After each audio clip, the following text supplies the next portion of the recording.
छोटे भाई, मैंने सुना है तुम कई ड्रामा ड्रामा करने वाले हो। तो बहना, तुम्हें भी हमारे प्लान के बारे में पता चल ही गया। मैं तुम्हारे मुख से सुनना चाहती हूँ। कहिए, क्या सुनना चाहती है?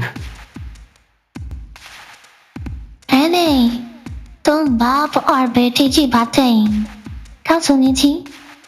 वाह, क्या प्लान बनाया है तुम लोगों ने हमारे पिताश्री को यहाँ से भगाने का। अपने बेटे की शादी एक घटिया निकम्मे लड़के से करने का ड्रामा किया जाए और इसका सुनकर पिताश्री भाग जाएंगे।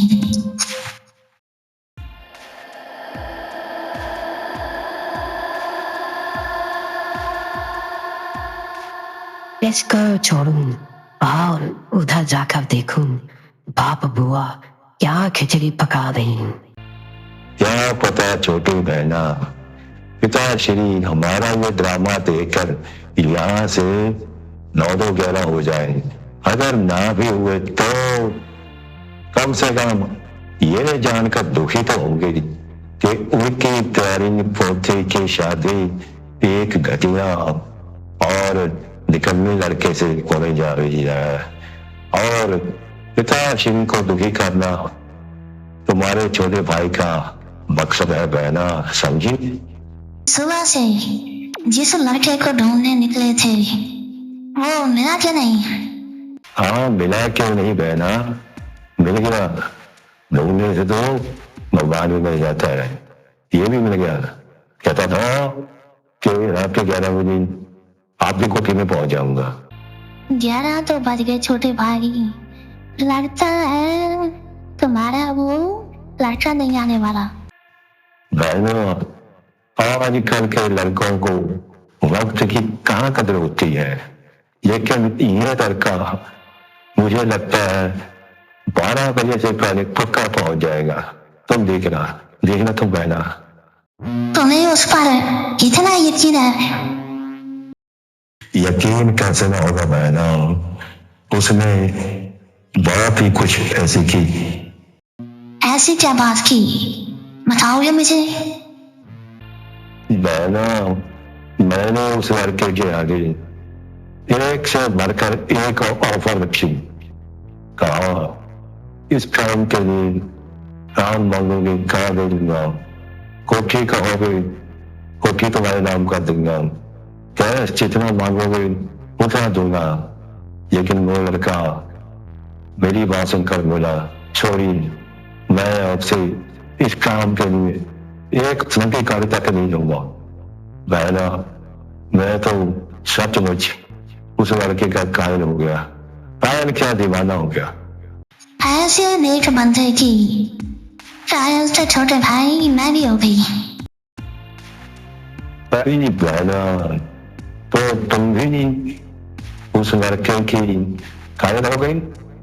उस लड़के के कायल तुम हो गए, मैं हो गई। अब बारी है हमारी लावली अमृता की। लगता है वो भी उसकी कायल हो जाएगी। और अगर उसकी कायल हो गई तो सोचो सोचो सोचो। अरे इस एंगल से तो मैंने सोचा ही नहीं था। ओ बहना, ये तो लगता है अपना दांव उल्टा ही पड़ गया। वो लड़का देखने में है भी खूबसूरत, बहुत खूबसूरत है। अगर अमृता को वो पसंद आ गया, वो उसकी कायल हो गई तो वो तो है भी बड़ी जिद्दी। मतलब कहने लगी मैं तो इसी की शादी करूंगी। तो सोचो बहना, सोचो, इससे पहले कुछ हो जाए, सोचो। छोटे भाई अमृता के सर पर उस लड़के का भूत है। इसीलिए सवाल है कि उसने वो फोटोग्राफ्स नहीं देखी जो हमें गुप्ता मैरिज ब्यूरो वाला ने भेजे थे। तुमने देखा ना उन फोटोग्राफ्स में जो लड़के हैं वो सब एक से बढ़कर एक खूबसूरत है और एक से बढ़कर एक ऑफिसर हो सकता है उनमें से किसी एक लड़के को अमिता पसंद कर ले।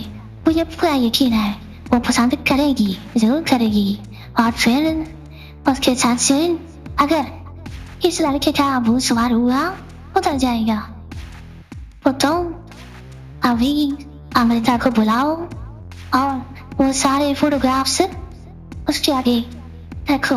मैं वो फोटोग्राफ्स तुम्हें लाकर देती हूँ।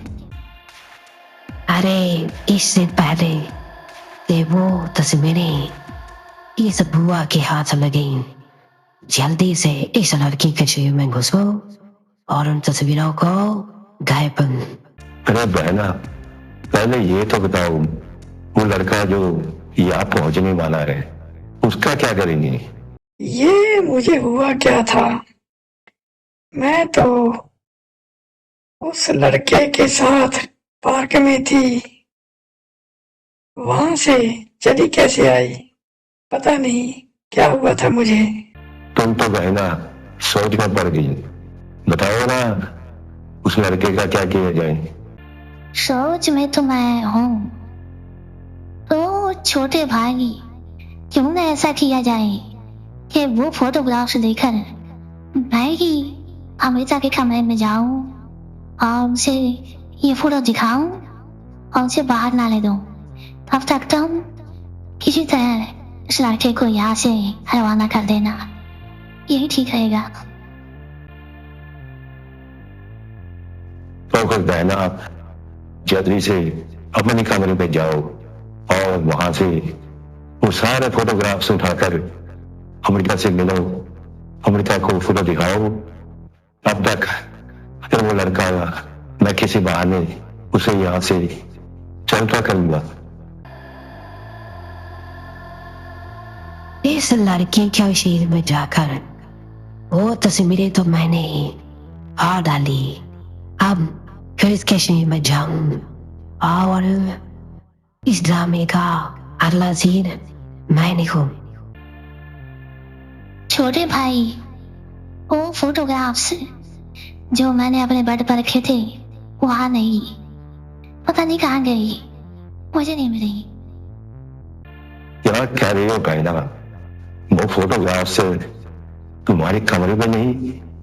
कहीं ऐसा तो नहीं ये अमृता तुम्हारे कमरे में गई हो और उसने तुम अमृता के कमरे में जाओ और जाकर उसे पूछो। अमृता बेटे, तुम मेरे कमरे में गई थी?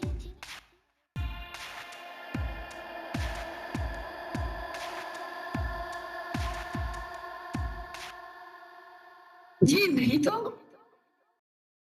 वहाँ कुछ फोटोग्राफ्स रखे थे, तुमने देखे?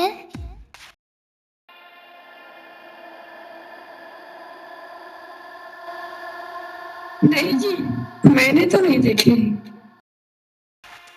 पता नहीं कहाँ रख दिए, फिर ढूंढती हूँ। ढूंढती है बुढ़िया, वो तो अब तुम्हें नहीं मिलने वाले।